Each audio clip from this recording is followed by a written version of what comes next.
From the mid-19th century through the 1970s, more than 150,000 Native Canadian children were forced to leave their homes to attend residential schools, where they were often victims of abuse and neglect. The majority of these schools were jointly run by the Canadian government and Catholic religious orders. The discovery of 215 unmarked graves at the site of Canada's largest Indigenous residential school in May has renewed calls for the Church to apologize for its role in operating the schools. At his Sunday Angelus on June 6th, the Pope prayed for those traumatized by the discovery.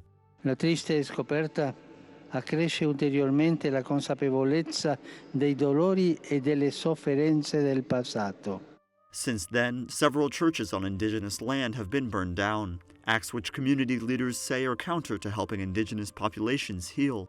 Both Indigenous leaders and others have said this is no way to move forward with reconciliation because, for example, on a given reserve, the ones attending the churches are those who are practicing their Catholic faith. Their faith is important to them. Now they don't have a church anymore. So it kind of hurts the people that are attending the churches there. In 1991, Catholic bishops and religious communities in Canada issued apologies for their roles in running the schools. Pope Benedict XVI received an assembly of Canada's First Nations at the Vatican in 2009. There, he expressed his sorrow at the deplorable conduct of some members of the Church.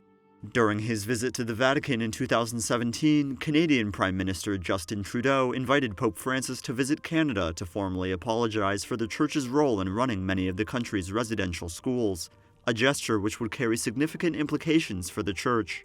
Asking for the Holy Father to render an apology has this strong symbolic aspect because, after all, symbolizes the whole Catholic faith, as opposed to the individual dioceses who were connected specifically with residential schools and entered into some kind of an agreement with the federal government.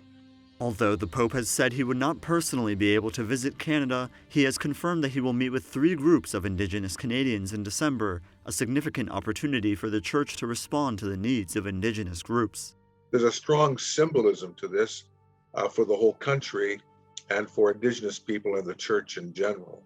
The Holy Father, his methodology is to enter into dialogue, to listen, to respond. And so he'll have an opportunity of meeting, residential school survivors and others, and to hear what the problems are unique to each one of those 3 groups, and have an opportunity to respond to them. Pope Francis was supposed to meet with Indigenous leaders and residential school survivors in 2020, yet the visit was pushed back due to the pandemic. As the search continues for more unmarked graves throughout Canada, attention is now shifting to how the Pope will respond to Indigenous Canadians in his meeting with them in December.